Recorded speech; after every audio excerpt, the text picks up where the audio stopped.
Many imagine Saint Francis as a gentle figure preaching to birds. But if that's all we see, we miss the depth that truly defined him. In today's video, we'll hear a powerful reflection that reveals the real Francis, far deeper, far greater than the romanticized image. Stay tuned. Welcome to Following Padre Pio. Whether you're joining us for the first time or returning, we're glad you're here. Today's insights may inspire you in ways you didn't expect.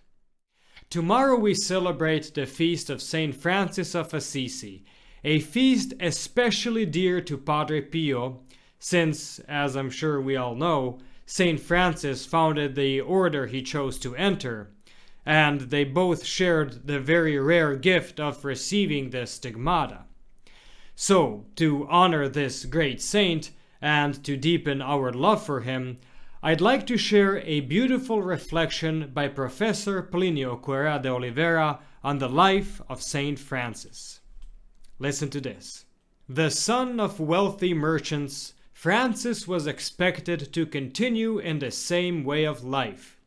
Extremely cheerful, intelligent, and lively, Francis was the central figure among the young men of his time.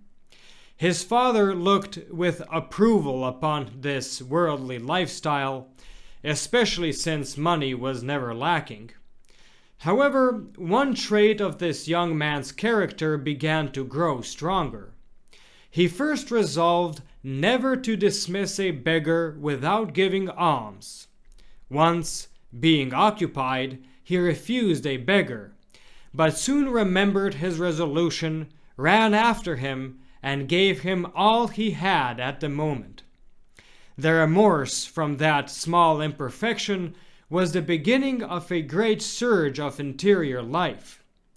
On another occasion, meeting a leper, Francis felt repulsion when giving him alms. To discipline his body, he took that deformed hand, kissed it affectionately, and then treated it with care. The professor continues, feeling a special call to a way of life still unknown even to himself, Francis revealed to the rector of the Church of San Damiano his desire to retire into solitude and wait there until his vocation became clear. His father, who had been so approving regarding his son's amusements, now changed his attitude. As Francis firmly refused to change his decision, his father disinherited him and expelled him from his home. But this harshness gave the great saint the occasion to say, "Until today I have called you Father.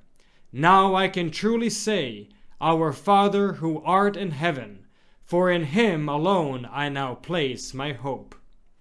From that day on, Saint Francis began to live a life of extreme penance. 3 times a year he fasted for 40 consecutive days and also practiced shorter fasts. His food was always mixed with ashes, so that it might nourish him but not delight him. The water he drank was never fresh, and he drank nothing but water. His humility was immense. He never received holy orders, considering himself absolutely unworthy of such an eminent sacrament. He used to say that if an angel and a priest appeared before him at the same time, he would greet the priest first, since the angel cannot consecrate. His life was one of constant prayer, but painful prayer, for he remembered the words of Jesus Christ, "When I am lifted up from the earth, I will draw all people to myself." Thus, he thirsted for suffering, because he thirsted to save souls. Very wise indeed was the Pope who gave Catholic action such a patron as Saint Francis. It was he who introduced devotion to the nativity scene. One evening, as he knelt before one, repeating, Bethlehem, Bethlehem. A whole crowd listening to him was caught up in ecstasy. Yet this gift of winning souls was purchased with countless harsh penances. His devotion to the Blessed Virgin Mary was absolutely filial. In his acts of love, he never separated the mother from the son, and if the son was his greatest treasure, he never forgot that he was received through the mother. Thus, Saint Francis was the man who came closest to the ideal for us all, Christ. In his love for Mary, in his thirst to save souls, in the means he adopted to achieve this end, Francis was a perfect miracle of grace. Whoever loves tends to unite with the beloved. Francis loved Christ so much, loved what Christ loved, and hated what Christ hated, that Christ himself wished to mark this likeness. One day, while fasting on Mount La Verna, Jesus appeared to him and granted him his own wounds. Now, listen to the professor's powerful conclusion. This is the core of his reflection. Since no one can ever be equal to Christ, no one should dare to claim equality with the one who came closest to him. Yet, nothing prevents us from seeking to employ the same means for the same end. Francis was so gentle that birds did not fear him. But to achieve such gentleness, he had to wear down every rough edge of his temperament through scourging. Let us not desire his gentleness if we are unwilling to adopt the same methods.